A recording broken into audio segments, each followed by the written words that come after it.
రైతులు మహిళల కోసం ఎన్నో పథకాలు అమలు చేస్తున్నామన్నారు మంత్రులు. వ్యవసాయ రంగంలో స్టార్టప్స్ ను ప్రోత్సహిస్తున్నామని చెప్పారు. సన్న రకం వడ్లకు 500 రూపాయలు బోనస్ ఇస్తున్నామన్నారు. రాష్ట్ర వ్యాప్తంగా 1 కోటి మంది మహిళలకు ఇందిరమ్మ చీరలు పంపిణీ చేస్తున్నామన్నారు మినిస్టర్స్.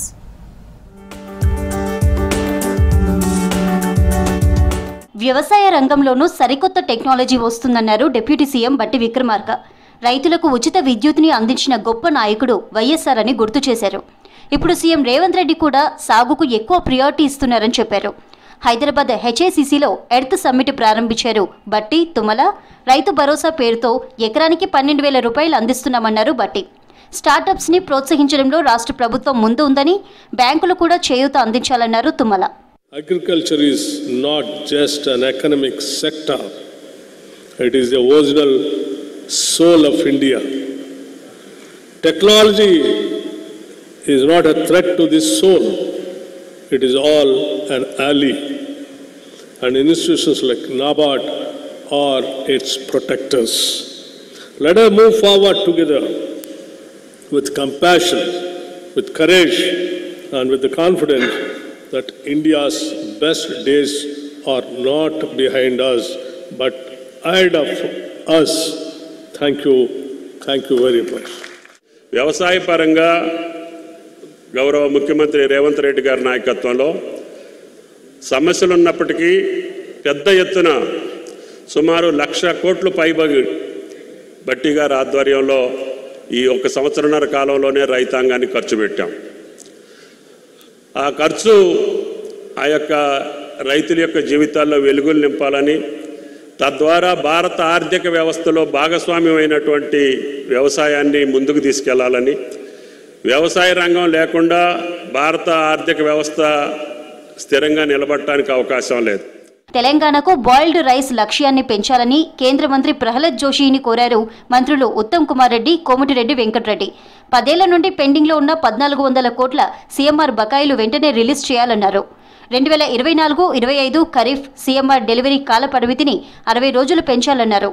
నల్గొండలో నూతనంగా నిర్మించిన భారత ఆహార సంస్థ డివిజన్ కార్యాలయం ప్రారంభోత్సవంలో కేంద్ర మంత్రి జోషితో కలిసి పాల్గొన్నారు మంత్రులు ఉత్తమ్, కోమటిరెడ్డి.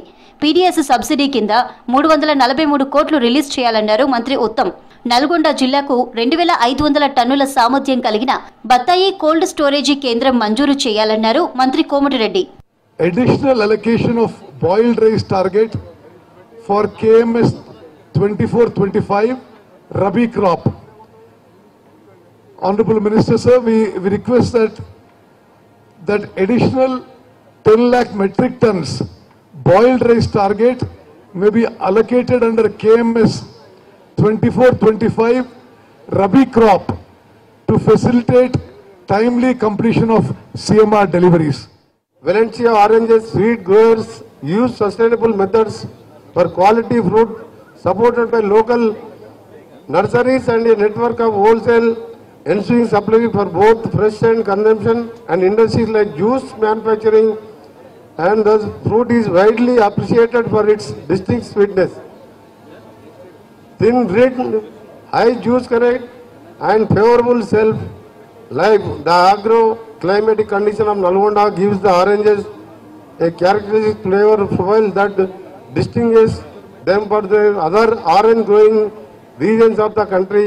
గత బీఆర్ఎస్ సర్కార్ లైబ్రరీ సెస్ నిధులను పక్కదారి పట్టించిందన్నారు మంత్రి వివేక్ వెంకటస్వామి. అయితే లైబ్రరీ సెస్ ను గ్రంథాలయాల అభివృద్ధికి వాడేందుకు కేబినెట్ లో ప్రస్తావిస్తానని చెప్పారు. హైదరాబాద్ అఫ్జల్గంజ్ స్టేట్ సెంట్రల్ లైబ్రరీలో 58వ నేషనల్ లైబ్రరీ వారోత్సవాల్లో పాల్గొన్నారు వివేక్. లైబ్రరీకి వెళ్తే అన్ని సబ్జెక్టులపై అవగాహన వస్తుందని చెప్పారు. పుస్తకాలన్నింటినీ డిజిటలైజేషన్ చేయాలని సూచించారు. మీరు రోజు 2 గంటలు చదువుకోవాలి, ఏదో ఒకటి రీడింగ్ చేయాలి. అంటే which is the best place to go? Library is the best place to go. మీరు అక్కడ పోతే అన్ని సబ్జెక్ట్స్ పైన మనకి ఏదో ఒక ఇన్ఫర్మేషన్ ఉంటుంది లైబ్రరీస్లో. మీరు నేర్చుకోవాలి. లైబ్రరీస్ వెళ్ళినప్పుడే మనకు ఇంత అవగాహన, ఇంత నాలెడ్జ్, ఇంత కంటెంట్ ఏదైతే మనకు లైఫ్లో అవసరమో అది మనకు లైబ్రరీస్ దొరుకుతుంది. 25 సంవత్సరాల నుంచి రిక్రూట్మెంట్ కాలేదు, రిక్రూట్మెంట్ చేసే అవసరం ఉంది. ఆ సెస్ ఏదైతే ఉందో 8% సెస్, అది కేవలం లైబ్రరీస్ కోసం వాడాలని చెప్పి అందరు కూడా చెప్పడం జరిగింది. మహిళా సంఘాల అభ్యున్నతి కొరకు రాష్ట్ర ప్రభుత్వం కృషి చేస్తోందన్నారు మంత్రి సీతక్క. కామారెడ్డి జిల్లా బిక్కనూరులో పలు అభివృద్ధి పనులను ప్రారంభించారు. మహిళా సంఘం సభ్యులకు ఇందిరమ్మ చీరలు పంపిణీ చేశారు. మహిళా సంఘాల అభ్యున్నతి కోసం సీఎం రేవంత్ రెడ్డి ఎన్నో పథకాలు అమలు చేస్తున్నారన్నారు సీతక్క.